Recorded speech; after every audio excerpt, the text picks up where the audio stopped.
يلا نبدأ التوك بتاعت النهاردة هنتكلم على السايبر سيكيورتي.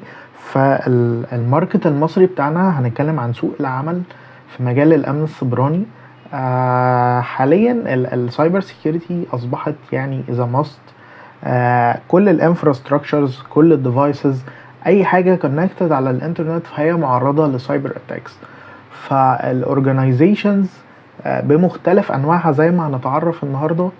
اي اورجانيزيشن بتحمل اجهزه دي كونكتد على الانترنت، كونكتد ببعض، بتستعمل سيرفرز، فكل الاجهزه دي معرضه للاتاكس. فلازم يكون في امبلمنتيشن للسايبر سيكيورتي جوه الاي تي. فاحنا النهارده هنتعرف على السايبر سيكيورتي موجود فين في قطاعات المختلفه في سوق العمل المصري. دي الاجنده اللي هنتكلم عنها النهارده جوه التوك. اول حاجه هنتكلم على ايه هي اصلا الكاتيجوريز الموجوده عندنا في شركات الاي تي. هنتكلم على السايبر سيكيورتي في الماركت المصري. هنتكلم على الاشخاص اللي بتشتغل في السايبر سيكيورتي، ايه الابروتشز بتاعتهم، الناس دي ايه الاهداف بتاعتهم، كل واحد according للجوب تايتل بتاعه، ايه الريسبونسبيلتيز، ايه المهام اللي المفروض يقوم بيها.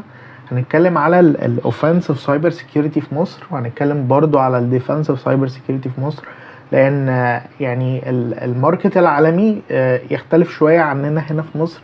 احنا نوعا ما زي ما هنتكلم على ان احنا يعني بنهتم اكتر بالنتورك سيكيورتي، وبنهتم برضو بالسكيورتي اوبريشن سنتر، مش بنهتم قوي بالبنتستنج. وزي ما هنتكلم في على مدار التوك هنتكلم برضو على الانفورميشن سيكيورتي، وهي المظلة الكبيرة اللي السايبر سيكيورتي is a part of الانفورميشن سيكيورتي. الانفورميشن سيكيورتي بتهتم ان هي تحمي المؤسسة كاملة، سواء كانت الداتا اللي موجودة على السيرفرات، بهتم ان انا احمي السيرفر نفسه من الجانب الفيزيكالي، ان محدش يخترق المؤسسة. يخترق فيزيكالي يعني هو يدخل المؤسسة ويدخل للديتا سنتر ويخرب السيرفر او ياخد الهارد ديسكس الموجودة على السيرفر. هنتكلم كتير قوي عن الانفورميشن سيكيورتي النهارده، لان برضو دي جزئية مهمة جدا في الماركت المصري. وهنتكلم على السايبر سيكيورتي جوب تايتلز، هنفهم ايه الجوب تايتل مختلف، لان ممكن يبقى الجوب تايتل ليه اسم معين، بس الريسبونسبيلتيز بتاعته بتاعت اكتر من وظيفة. ويلا بينا نبتدي التوك بتاعتنا. هنبتدي نقسم الماركت المصري لشركات ليها يعني نوعا ما كاتيجوريز شوية. فأول حاجة موجودة عندنا وهي شركات التليكومز، ودي الشركات المسؤولة عن الاتصالات في مصر، زي وي، اورنج، فودافون، تيلي برفورمانس. كل الشركات دي هي شركات سيرفيس بروفايدرز، بتبروفايد سيرفيسز للانترنت، وكمان بتبروفايد كمان سيرفيسز خاصة بالموبايل نتوركس. فالشركات دي بتلاقي فيها السايبر سيكيورتي مهم جدا، لان الشركة نفسها فيها اجهزة كتير، فيها سيرفرز، فمحتاجة امن النتورك الخاصة بيا دي، ومحتاج برضو اعمل ديتكت وانالايز وابتدي امونيتور الترافيك الماشي.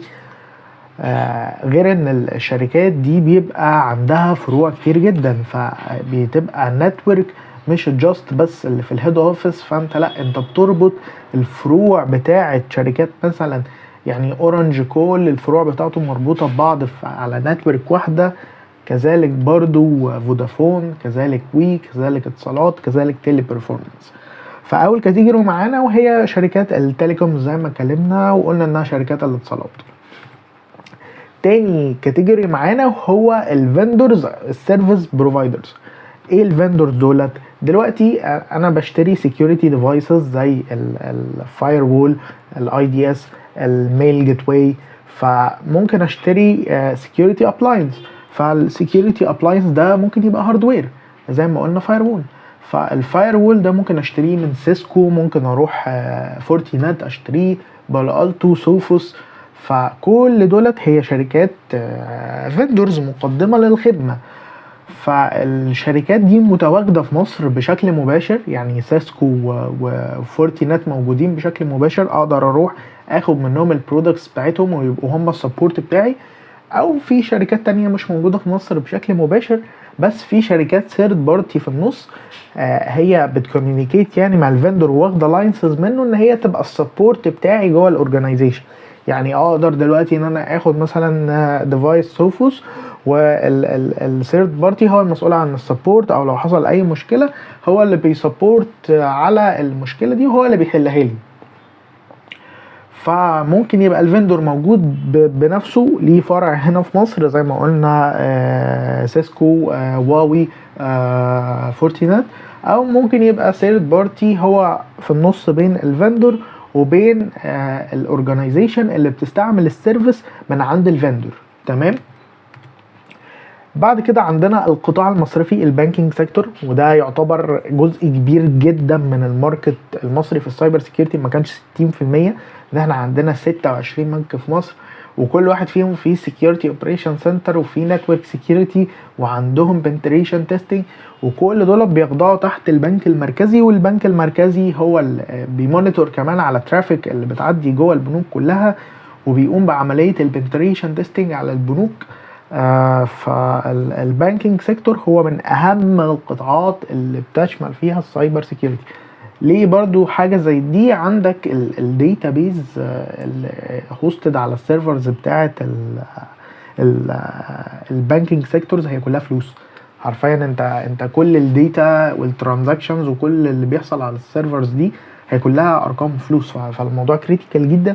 مفيش حاجة اسمها بقى تستعمل كلاود تبع البانكينج سيكتور، كل حاجة اون بريمسز. انت عندك داتا سنتر عليه سيرفرز، السيرفرز دي سواء كان مثلا لو ويب سيرفر فهو اللي بيهوست السيرفيس بتاعت الويب. عندك كل حاجة هوستد اون بريمسز في الداتا سنتر بتاعتك. ما ينفعش خالص خالص انك تروح لاوبشن الكلاود، مع ان اوبشن زي ده ممكن يحصل في شركات التليكومز. الاوبشن اللي بعد كده هو الجفرمنتال سيكتور، القطاع الحكومي. فبالنسبة للقطاع الحكومي هتلاقي عندنا أول حاجة الوزارات، وزارة النقل، وزارة البيئة، وزارة الكهرباء. فكل الوزارات دي عندها أجهزة وعندها سيرفرز، فأنت بتحتاج إنك تبتدي إنك تسكيور الديفايسز دي.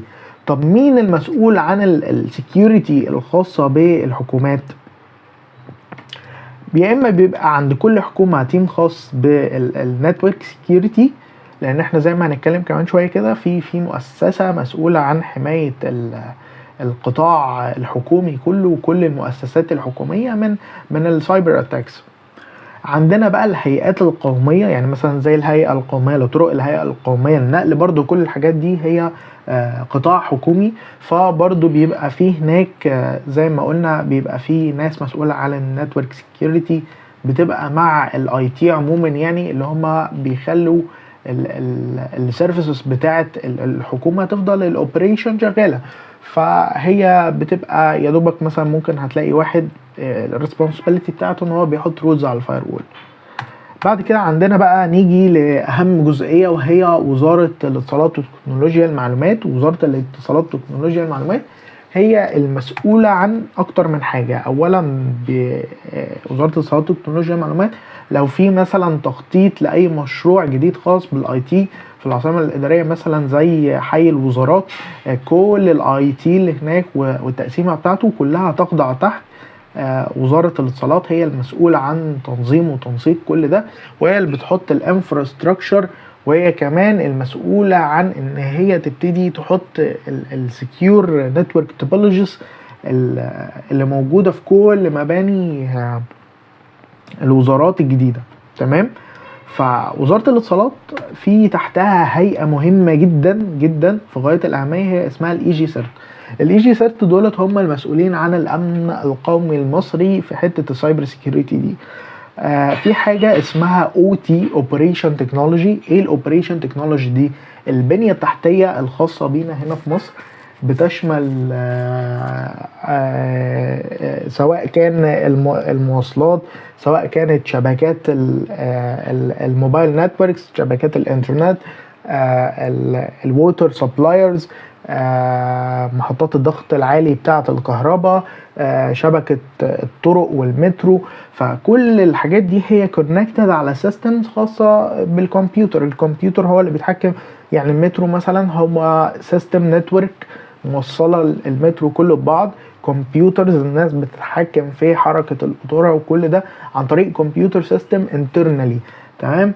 فلو حاجة زي دي حصل لها اي سايبر اتاك من اي دولة معادية او مجموعة من الهاكرز، فهياخدوا فول كنترول على الاجهزة اللي بتتحكم بالمترو او الكهرباء او الغاز. فالحاجات دي كريتيكال جدا. فالمسؤول عن تأمين الانفراستراكشر دي كلها، المسؤول عن تأمين البنية التحتية الخاصة بمصر، هم الاي جي سيرت دولت، هم اللي بيحمونا من الهجمات السبرانية اللي بتبقى دول بتهاجم دول.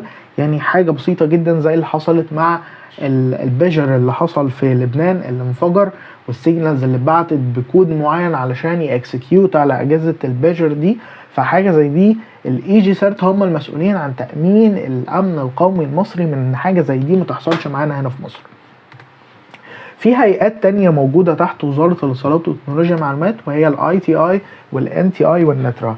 الاي تي اي والنترا هم متخصصين في ان هم بيدوا كورسز احترافية في السايبر سيكيورتي والنتورك سيكيورتي والبنتريشن تيستنج، وعموما مجالات الانفورميشن تكنولوجي للمهندسين في كلية الهندسة وكلية الحاسبات والمعلومات.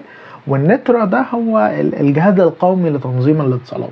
فكده احنا عرفنا الدور الحكومي والحكومة بتتقسم ازاي، وايه القطاعات الموجودة وكل قطاع مسؤول عن ايه. برضو الاي جي سيرت من حقه ان هو يروح لاي شركة بتوبريت في مصر يقول لها وريني الترافيك اللي عندك او ايه الفولنربيلتيز الموجودة اللي عندك، لان ده حاجة تخص الامن القومي. وبرضه بيراقب على البنك المركزي، ولو في اي vulnerability جديدة او اي حاجة related ب attacking groups، فالاي جي سيرت برضه بيقوم بعملية زي الثريد انتليجنس، ان هو بيجمع الداتا دي وبيانالايز وبيبعت لكل الهيئات اللي موجودة في مصر. عندنا بعد كده اللارج كوربريتس، ودي بتتقسم حقيقة لتو تايبس مهمين جدا. عندنا الفانتك كامبانيز. الفانتك اللي هي الشركات اللي فيها تعاملات مالية زي مثلا فوري، امان، اي حاجة، شركات التقسيط، شركات اللي هي الدفع الالكتروني اللي هي مش بتخضع للقطاع المصرفي.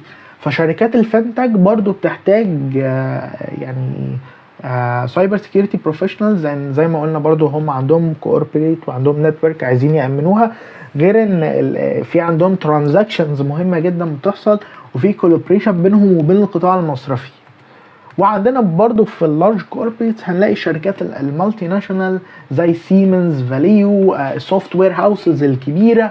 فبرضو دي تخضع تحت اللارج كوربريتس اللي برضو بتهتم جدا بالسايبر سيكيورتي، لان عندهم برودكتس خاصة بيهم لو اتسربت للشركات المنافسة فالشركات دي بتتعرض لمشاكل كتيرة. فكل الماركت ده برضو بيحتاج سايبر سيكيورتي في كل شيء خاص بتأمين البيانات بتاعته. برضو عندنا بيبقى في مجموعات وجروبس. الجروبس دي ممكن تتعاقد مع شركة خاصة بالسيكيورتي، يعني مثلا شركة امريكانا اللي هي يخضع تحتها ماك، كي اف سي، كل سلسلة امريكانا دي. فهتلاقي ان في سيكيورتي فندور مثلا زي فورتي جيت هو المسؤول عن تأمين الشركة دي، او شركة زي ساي شيلد او سكيور مصر.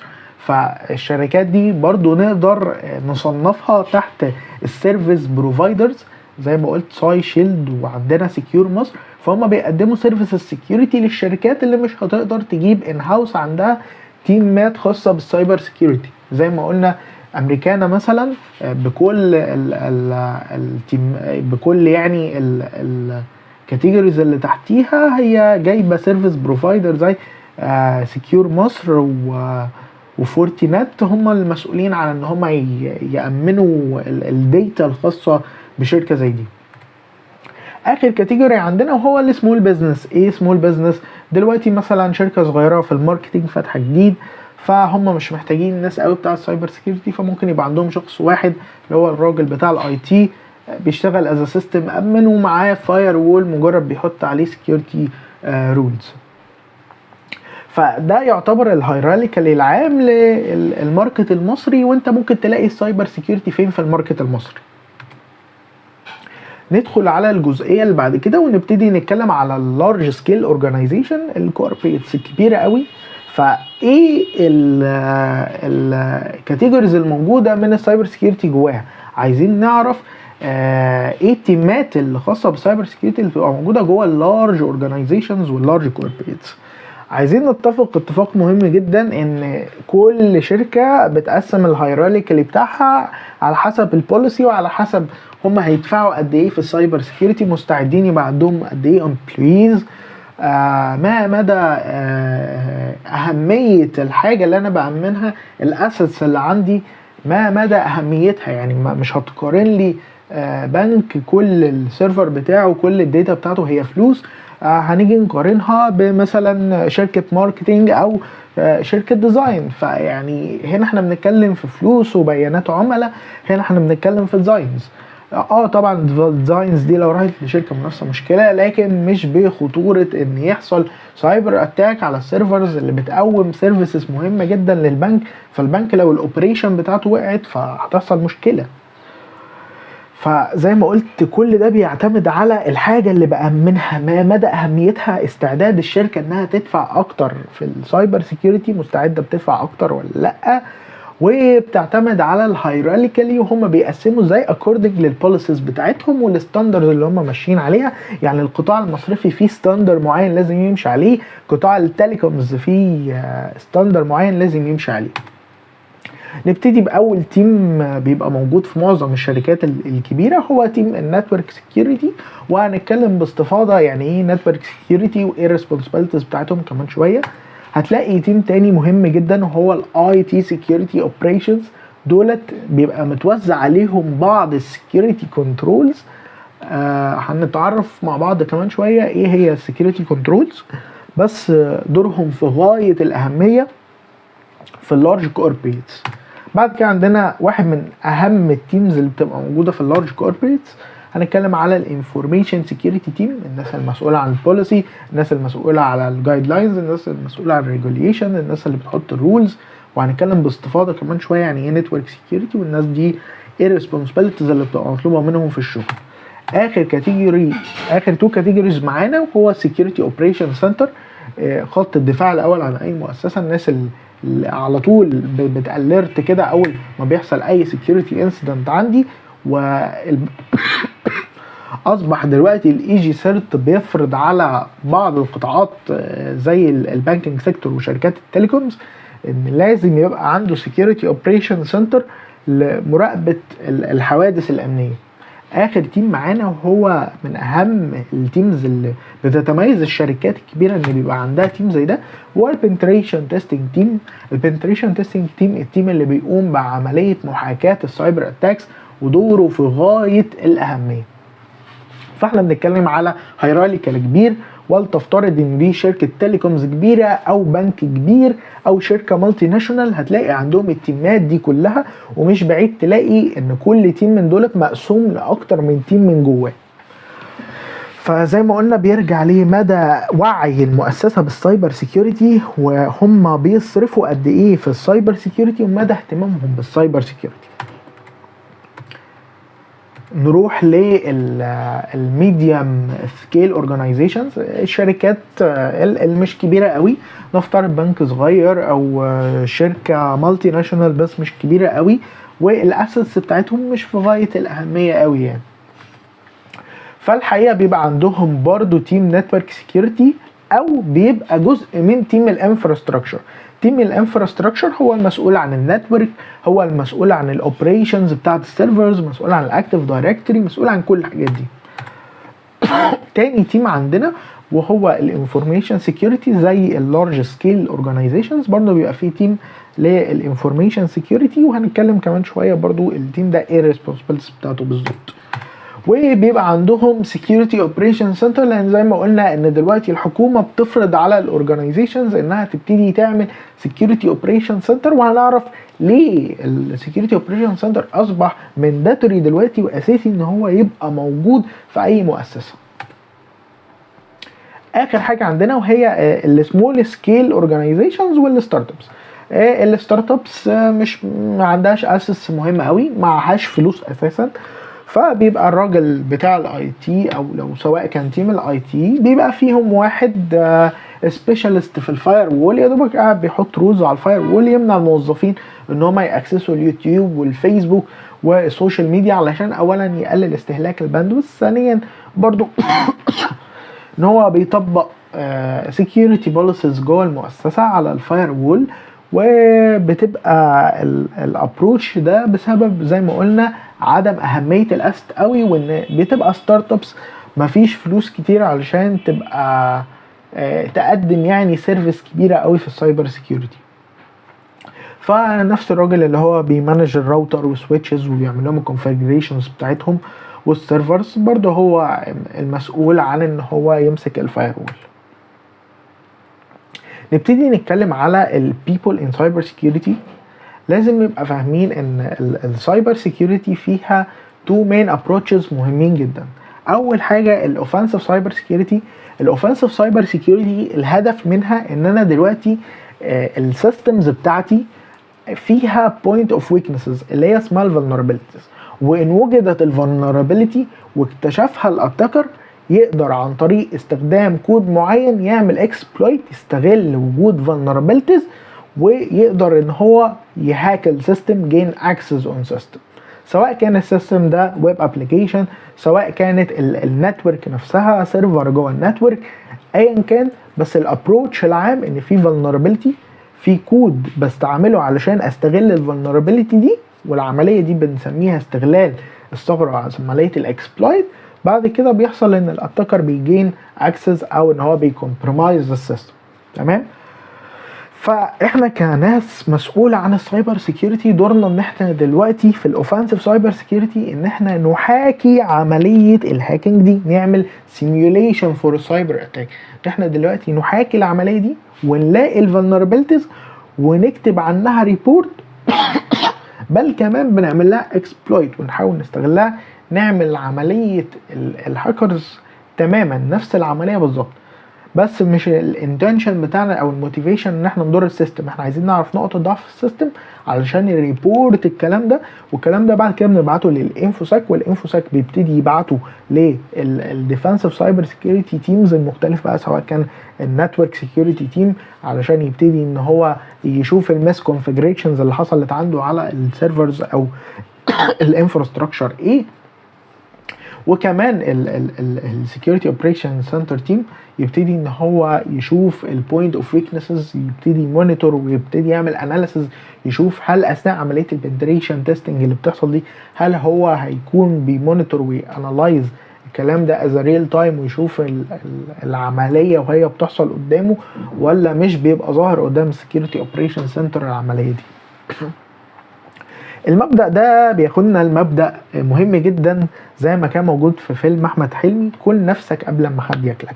انا ليه استنى مجموعه من الهاكرز ان هم ياتاكوا السيستم بتاعي ويكتشفوا فيه ثغرات وانا ابتدي بقى احل المشكله اول ما يحصل عندي ازمه ان حصل عندي عمليه هاكينج؟ طب ما انا ابتدي انا الاول اكل نفسي قبل ما حد ياكلني، بان انا اعين التيم الخاص بالبنتستنج يكتشف لي الثغرات علشان اسدها و ما يحصلش أزمة وتحل الموضوع بدري قبل ما يحصل عندك مشكلة.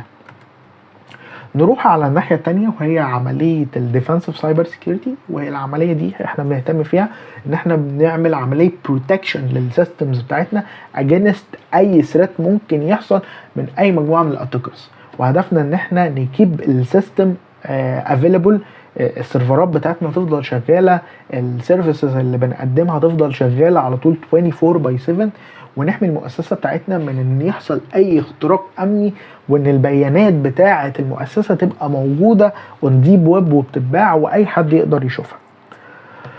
وكمان لو حصل اي عمليه اختراق امني فبنقوم بعمليه الريسبونس، وان احنا نبتدي ناخد الاجراءات السريعه حيال هذه المشكله. فعايزين نبتدي دلوقتي نتكلم على السوق المصري في الاوفنسيف سيكيورتي والسوق المصري في الديفنسيف سيكيورتي. عايزين نتفق اتفاق مهم جدا ان مش كل مجالات الاوفنسيف سايبر سيكيورتي موجوده عندنا في مصر. مجالات الاوفنسيف سايبر سكيورتي كتيره جدا. في عندنا حاجه اسمها ريد تيمينج، وفي عندنا حاجه اسمها موبايل بنتريشن تيستنج. عندنا اكتر من فيلد مش موجود هنا في مصر. المتاح حاليا واللي موجود في الماركت، وزي ما هوريكم الجوب اوفرز بقى يعني ليتر في التوك دي، هتلاقي عندك النتورك بنتريشن تيستر از جوب تايتل، يعني موجود عندنا نتورك بنتريشن تيستنج، انك تبتدي تفايند الفولنربيلتيز الموجوده في النتورك والسيستم بتاعنا. عندنا طبعا الويب بنتريشن تيستنج، والويب بنتريشن تيستنج ممكن تشتغل فيه از فريلانسر باج باونتي، بس الويب بنتريشن تيستنج موجود از مجال يعني في الشركات. السوفت وير هاوس بالذات بتهتم ان الابلكيشنز بتاعتها قبل ما تطلع على البرودكشن انها تشوف ايه الفولنربيلتيز ممكن الاتاكرز يستغلوها،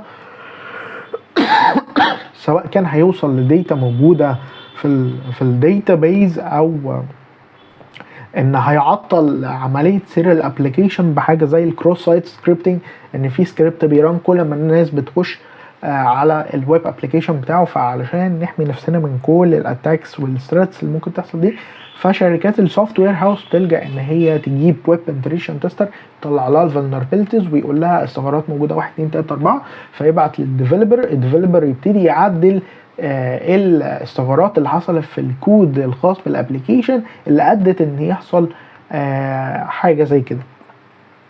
واخر مجال عندنا موجود في الاوفنسيف سايبر سيكيورتي في مصر، وموجود باكثريه جدا جدا في مصر، وهو الفولنربيلتي اسسمنت. حقيقه الفولنربيلتي اسسمنت موجود بشكل كبير جدا، سواء كان بيبقى موجود تحت مظله الانفورميشن سيكيورتي او بيكون موجود باسمه في الاوفنسيف سيكيورتي. وهنتكلم دلوقتي كمان شويه ايه الفرق ما بين البنتريشن تيستنج والفولنربيلتي اسسمنت. نروح على السايد الثاني وهو الديفنسيف سايبر سيكيورتي. وقلنا ان احنا موجود عندنا السكيورتي اوبريشن سنتر، وهنتكلم بالتفصيل الناس دي بتعمل ايه، وعندنا النتورك سكيورتي، وعندنا الاي تي سكيورتي اوبريشنز، وعندنا الناس المتخصصين في الانسيدنت ريسبونس. ساعات بيبقوا جزء من السوك، وساعات بيبقوا تيم منفصل حسب حجم الاورجنايزيشن واهتمامها بالسايبر سكيورتي واهميه الاساس. وبيظهر عندنا مجال جديد حاليا ومبتدى ينتشر جامد، وهو الديف سيك اوبس. ان دلوقتي اثناء عمليه الديفلوبمنت لاي موبايل او ويب ابلكيشن بننتجريت السايبر سيكيورتي في كل خطوه من عمليه السوفت وير ديفلوبمنت لايف سايكل. بدل ما الابلكيشن ببتدي ان انا اشوف ايه الفولنربيلتيز والسكيورتي فلوز والميس كونفيجريشنز بعد ما بيتعمل عمليه الديفلوبمنت للابلكيشن، لا ده انا في الايرلي ستيجز اثناء عمليه الديفلوبمنت للابلكيشن بامبلمنت السايبر سيكيورتي في كل جزئيه من جزئيات عمليه الديفلوبمنت. مش عايزين ننسى المظله العامه اللي كلنا تحتيها، وهي الانفورميشن سيكيورتي. وبنلاقي ان الانفورميشن سيكيورتي في منها وظائف كتيره، زي الانفورميشن سيكيورتي انجينير اللي بيبقى ريسبونسبل على البوليسي والجي ار سي، وهنتكلم كمان شويه ايه هي الجي ار سي وايه وظيفه الناس بتشتغل في الجي ار سي. نتكلم شويه عن الاوفنسيف سايبر سيكيورتي. زي ما قلنا المجالين المين فيها هي البنتريشن تيستنج والفولنربيلتي اسسمنت. بنتريشن تيستنج باختلاف انواعه، سواء كان على الويب نتورك، على الموبايل ابلكيشن، على السيستمز، بس لازم نبقى فاهمين الفرق في عمليه الفولنربيلتي اسسمنت. انا دلوقتي دوري ان انا اكتشف ان في فولنربيلتيز على السيستم، وبعد ما بكتشف ان في فولنربيلتيز على السيستم بكتب ريبورت بكل الفولنربيلتيز اللي انا لقيتها. هل بجيب كود واعمل عمليه اكسبلويت، استغل الثغره الموجوده وجين اكسس على السيستم او كومبرومايز السيستم؟ مطلقا، انا يا دوبك بس بقول ان في فولنربيلتيز. لكن البنتريشن تيستر بيعمل نفس العمليه، بيوجد فولنربيلتيز وبيكتب ريبورت بالفولنربيلتيز، بس لازم يعمل عمليه اكسبلويتيشن، يجيب كود ويستغل الثغره الموجوده ويجين اكسس ويكمبرومايز السيستم. والعمليه دي بنسميها بروف اوف كونسبت، بيثبت ان هو فعلا لقى الفولنربيلتي دي، وان الفولنربيلتي دي بتمثل تهديد عليا از اورجانيزيشن. وبيبقى في عمليه اللايكود وحساب الامباكت والريسك بتاع الفولنربيلتي. والعمليه دي بتتم طبعا بالتنسيق مع الانفوساك، لان هم المسؤولين على عمليه الريسك اسسمنت زي ما هنتكلم كمان شويه. دي جوب اوفرز الموجوده عندنا في الاوفنسيف سايبر سيكيورتي، هتلاقيها من على لينكد ان. وظف فهتلاقي دايما الجوب تايتل بتاعك بيبقى يا penetration tester يا offensive cyber security engineer vulnerability assessment management زي ما بنك CIB طالب، وبيبقى عندك penetration tester، وساعات بيبقى مطلوب من البنتستر يبقى ملم باكتر من حاجه سواء كان ويب وموبايل او ويب ونتورك وسيستمز، ويب وموبايل ونتورك وسيستمز الثلاثه مع بعض. فهي بترجع لحجم الاورجنايزيشن والريسبونسبيلتيز اللي هتديها للي قدامها، وهل هي سوفت وير هاوس ولا هي اصلا شركه وعندها انفراستراكشر، فهي محتاجه تعرف اما بتمبلمنت سكيورتي ديفايس جديد او نتورك ديفايس جديد هل ده بيأثر على الانفراستراكشرز، بيضيف vulnerabilities جديده جوه الانفراستراكشر ولا لا. نروح للديفنسيف سايبر سكيورتي ونبتدي نتكلم على المين واهم وظيفه فيها والاكثر انتشارا، بجانب طبعا نتورك سكيورتي اللي هي الاكثر شيوعا اصلا في مجال السايبر سكيورتي والانفورميشن سكيورتي، هي النتورك سكيورتي، ودي من قديم الازل من التسعينات واحنا عارفين النتورك سكيورتي، ومعروف ان في نتورك سكيورتي انجينير وفايرول. ايه سكيورتي اوبريشن سنتر ده؟ مركز عمليات الامن السيبراني. مركز عمليات الامن السيبراني ده هو خط الدفاع الاول عن المؤسسه. دوره يعمل ايه؟ دوره يعمل ديتكت وانالايز لاي سايبر انسيدنت، بيراقب الترافيك اللي ماشي في النتورك، الموظفين اللي رايحه تاكسس ويب سيرفرز، الايميلات، الدي ان اس سيرفر، بيعمل عمليه مونيتور وديتكت وانالايز على كل الانفراستراكشر اللي السوك تيم بيبقى مسؤول عن التامين بتاعها. وانس ما يلاقي اي فلو او اي بيهيفير غريب ماليشيس على النتورك، بيبتدي ان هو يقوم بعمليه الانسيدنت ريسبونس، عمليه الرد يعني على السايبر انسيدنت اللي بتحصل. وبيبقى فيه في التير 3 او الليفل 3 بيتقسم هو السوك لليفل 1 ليفل 2 ليفل 3. ففي الليفل 3 في ناس متخصصه في بعض العمليات زي عمليات المالوير اناليسيز، الريفرس انجينيرنج، الديجيتال فورانسكس. فعشان كده هتلاقي مفيش وظيفه للديجيتال فورانسكس في مصر، بس داخل السوك انت لما بتوصل للليفل 3 فانت بيبقى عليك ريسبونسبيلتيز بتاعه الانسيدنت ريسبونس، مالوير اناليسيز، ريفرس انجينيرنج، ثريد هانتنج، كل ده تحت مظله السوك. السوك ده بيوبريت 24/7، ما ينفعش دقيقه ما يبقاش فيه اتليست سكيورتي انجينير بيعمل عمليه المونيتورنج وبيشوف الترافيك وبيشوف اللوجز اللي طالعه له من سام سوليوشن. فزي ما اتفقنا ان السكيورتي اوبريشن سنتر اصبح دلوقتي از ماست، وان حاليا الاي جي سيرت ووزاره الاتصالات وتكنولوجيا المعلومات بتفرض دلوقتي بوليسز على البنوك والشركات التليكوم بعض الشركات الكبيره ان لازم يبقى عندها سكيورتي اوبريشن سنتر، لان هو ده خط الدفاع الاول عن المؤسسه.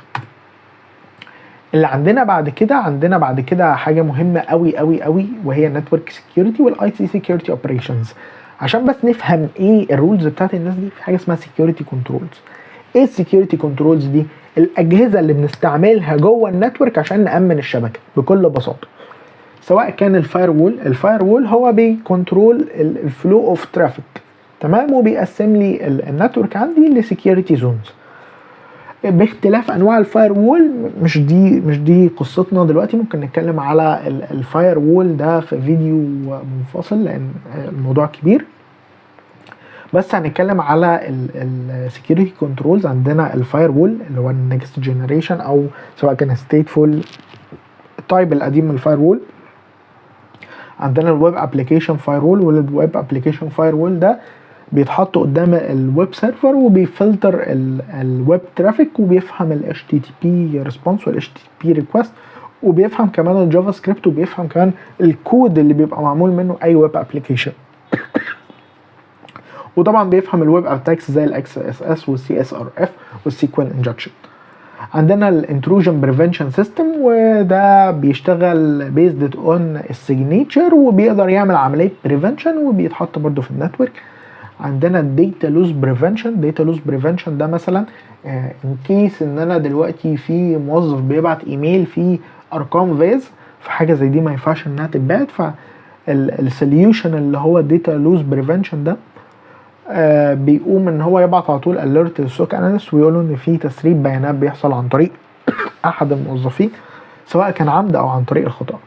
بعد كده عندنا الميل جيت واي، والميل جيت واي ده برضو سواء كان سوليوشن سوفت وير او هاردوير، وبيبتدي ان هو يعمل عمليه فلتريشن للايميلز ويبتدي ان هو يشوف الفيشنج ايميلز والبيلودز الماليشيس اللي بتتبعت عن طريق الايميل.